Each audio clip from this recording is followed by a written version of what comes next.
Okay, let's first talk about leather cleaning and restoration. So check this bag out. This is a bag I made a long time ago.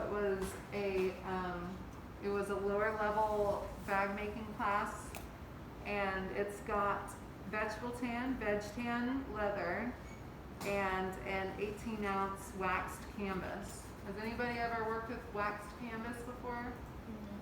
It's pretty cool as a material. You can bend it in ways, and like it sews beautifully because it just sticks to itself. It stays where you want it, but it is very thick, and there's obviously different thicknesses you can get, right? It's just like denim, you can get all different weights. But so this leather obviously is nowhere near the quality of what Louis Vuitton uses. If you look at it, you can see scarring and different pocks, and it's just a lower quality. When you're getting veg tan leather for work like this or tooling, there's all different ranges. So if you were to get a shoulder, which is like 13 square feet of leather potentially, at this level, it's about $80. So if you go up from there, it'll get nicer and nicer. Just give you an idea of how much leather is. And then you also have different thicknesses with leather. That's about a 9-ounce, nearly a belt weight. After that, you're getting into like a buffalo leather. Is anybody planning on using leather? Ooh, okay. All right, so we'll make that leather working class, the demo, longer if people are doing that much. Okay, so this one on the pocket and the base of it is a much lighter. It's very malleable compared to this. It's about a 3-ounce, and it's very, very dirty. This has been probably 4 years of just giving it hell. And I think it even has like a little bit of gum on the bottom or something. I don't know, but it's a mess. So if I were to bring this leather back to as good as it could be, the first thing that I want to do is condition it. You don't want to over condition it. You want to just give the leather as much as it wants, but no more. Like a thin layer that allows it to soak up but not completely saturate it. And all of these steps, along with the PowerPoint plus the written lecture notes, they're all in the Blackboard folder. So this that I'm talking about, what we just talked about, everything is in that little folder. Just so you know, if you're thinking that you want to take notes about this, you don't have to. So there are different types of brands of conditioner. This is Applecare leather conditioner. It's very cheap, like $10 on Amazon. This is how you would also condition any leather products that you own. If you have shoes or belts that are really nice, you gotta maintenance them. You gotta maintain the moisture in them, or else they're gonna crack. So something like this is pretty valuable if you have nicer quality leather stuff. You usually want to do most of your work with a microfiber cloth or a baby wipe, because they're non-abrasive. They're not going to scratch it, and it's going to like buff as well while you're doing it. So last night I put conditioner on this front handle, half of this front piece, this front pocket, and half of the front section of the base. So it's already been conditioned, it's already soaked in, and when you condition your product to start cleaning it, you want to allow it to dry for about 24 hours just to completely soak in there and really saturate it. So after it's dried, you're then going to take a saddle soap, which is specifically for leather cleaning,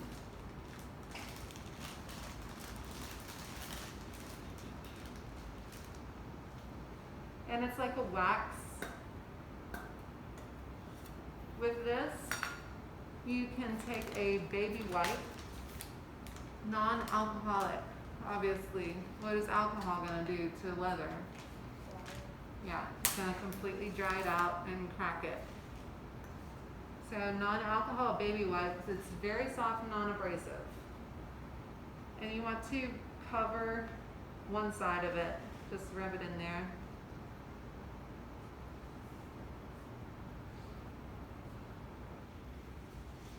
So I've got a nice amount of saddle soap on one side, and then you're going to take it across one section at a time, and you only want to work on that section for like 30 to 45 seconds, and then leave it alone.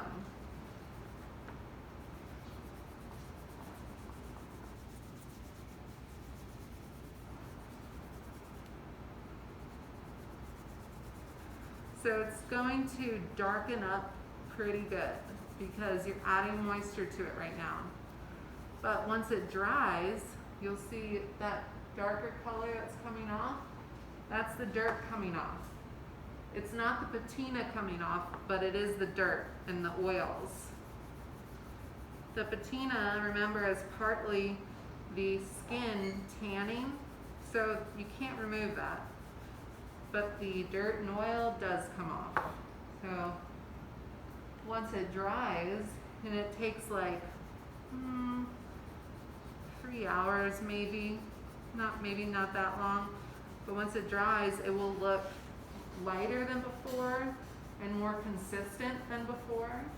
So instead of having like, see this lighter and darker up here, it will be a consistent color. But there's no need to wash this soap off. It's like a conditioning type of soap, so you just leave it on there. And then once it's dry, you assess it. Do you need to do another round of that? Between each cleaning, you need to condition. You always have to condition between the cleanings though. And you can do it several times, as many as you think is necessary before that it's the way you like it. So we've saddle soaked it, and that needs to dry. And then I would do the side that I conditioned and this side as well. For our sake, let me do that really quickly. It'll take me 30 seconds so we can have something to look at, compare our sides. So the other thing that I'm going to talk to you about after we do this is repairing that crack in the canvas. And I brought a couple of samples to show you what happens.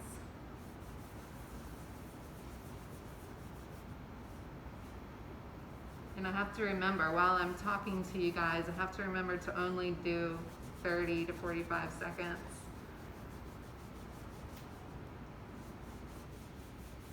There's no color on this, so there's no possibility of this taking out dye or anything.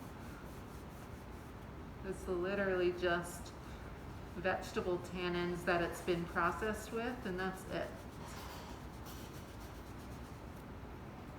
So you have a lot of gross dirt coming off.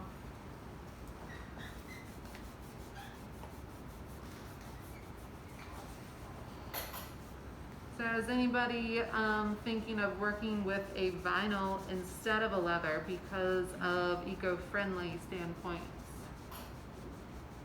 Nope. Everybody's full throttle leather? All right.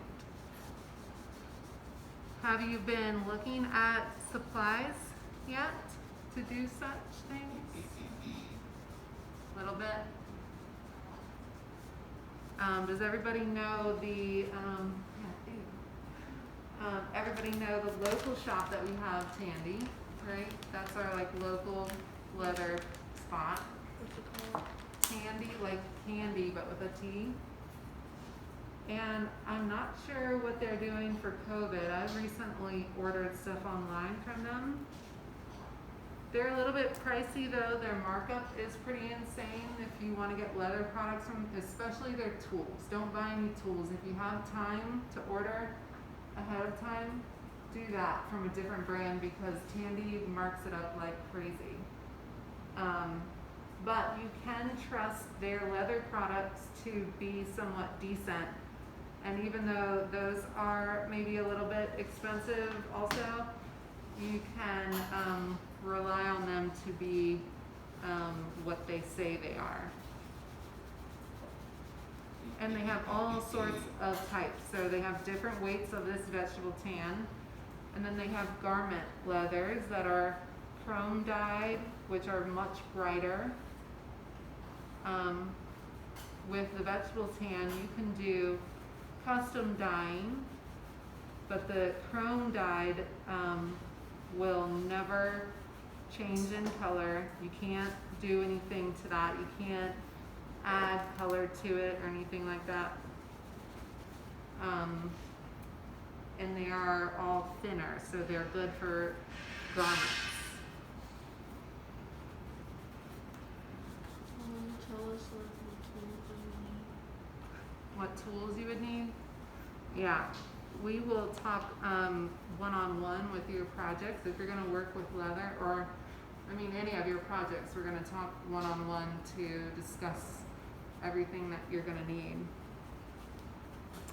But what are you thinking specifically, Daryl? What project are you leaning towards? A product?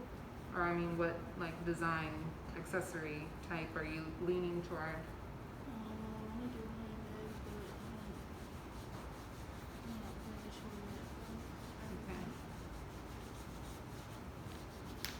yet. Okay, I'm going to give this a rest so we can move on. Would you clean chrome dyed leather the same way? Say what? Would you clean chrome dyed leather the same way? No, I would only clean untreated leather. If you were to do this type of stuff, you can condition all types of leather, but this is going to take dye out of a finished piece of leather.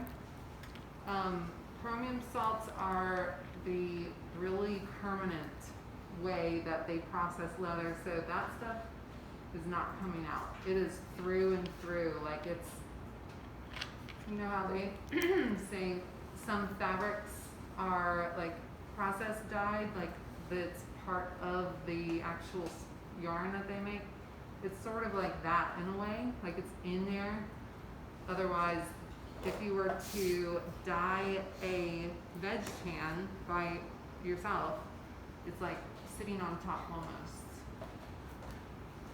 So yeah, I wouldn't try to clean other than just like wiping it down with one of these without the soap. And then conditioning it. Sometimes you'll have a finish on it, like close to that varnish though, that won't allow anything to get into the actual leather, so it will work. But in that case, it also doesn't let any moisture get out, so you're not losing anything and you don't need to maintain that as much.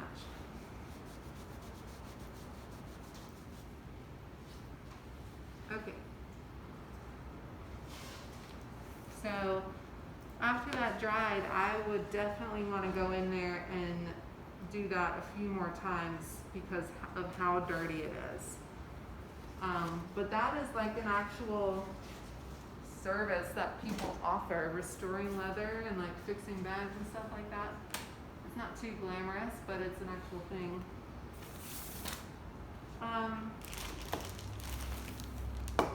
So if you were to repair this Louis bag, the first thing you would do is clean it off with one of these wipes.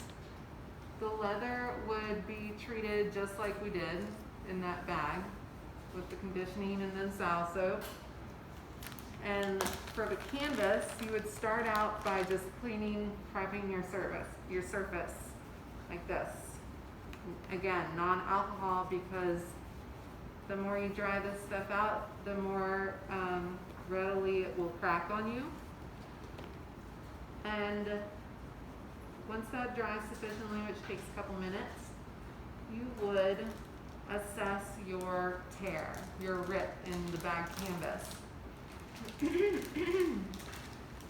And you more than likely would want to back it or supplement the fibers with a glue, a gel-based glue.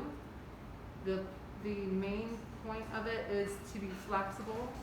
So there's that Loctite brand that's specifically for fabrics and plastics that bends, and it helps, it allows it to be flexible like this wants to be. Otherwise it's just gonna crack open again.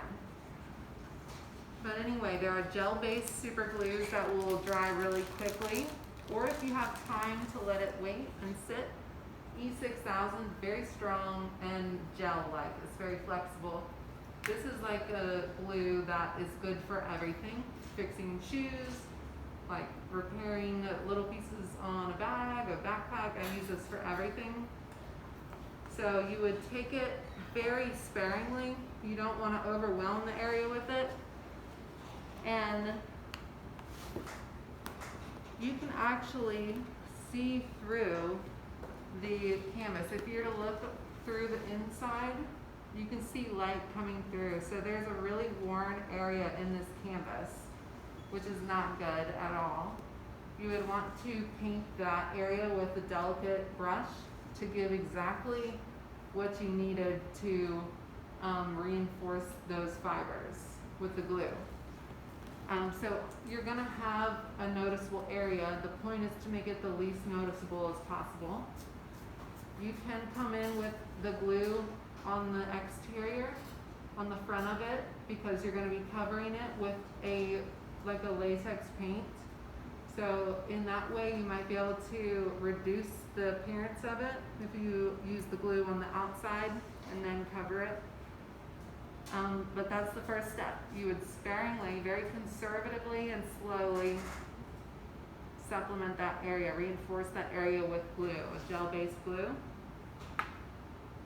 Then you would take your Edgeflex, or there are other brands of this, but this is the type of stuff that you'll find if you have leather products that have a burnished edge that's very smooth and slick.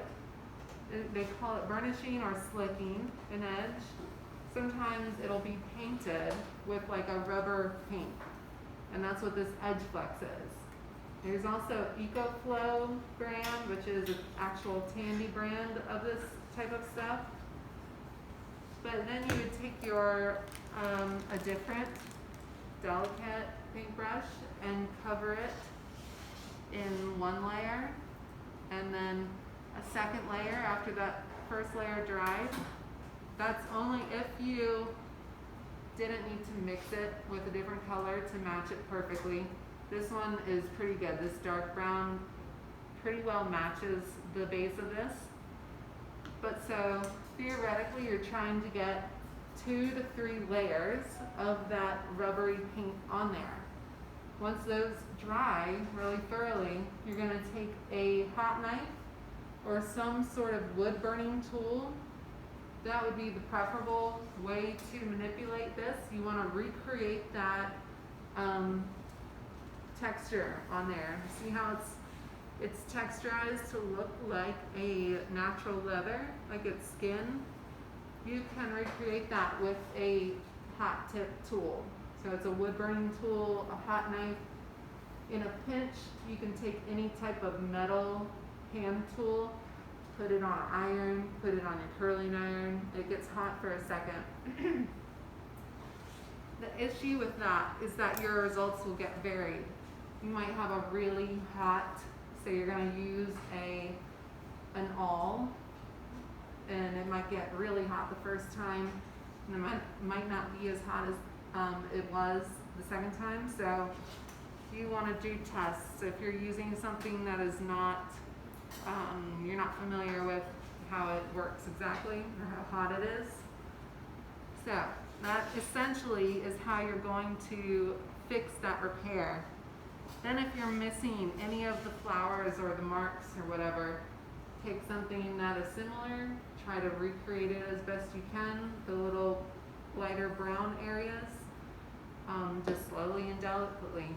It's all about trying to recreate what you see next to it. So it's little pinpoint dots and trying to perfect it. It's sort of very tedious work. Lastly, this stuff is rain and stain repellent. You can just spray this over the entire bag and it's going to help make it last longer in general, both the leather and the canvas. So I can put up all that stuff if you guys care about it, or if you're like, no, I'll never use that in my life, I don't care. But yeah, that's how you would care for this. That's how you would repair it. That's how you would restore leather. Do you guys have any questions? You're more than welcome to look at this and check out like the the labels that we were talking about, and the little lock and key. It's pretty interesting stuff. It's cool how they did that though. It's almost like registering a product that you buy, and so you are sure that it is an authentic piece. But doing something like that with your product is just that extra little something that makes your customers feel like you really care about the items, which is pretty cool to me. I guess that is all the info. I sort of talked through it fast. Do you guys have any questions? What are you guys thinking? Thinking boring, or like I'll never remember that ever again? Nobody will tell me a little bit. You don't have to like full on tell me, but what is the item? Are you not telling because you don't want anyone else to hear, or is it because it's embarrassing to have everybody looking at you? The second one? Make everybody, not just one person. Well, yeah, but don't you guys get that?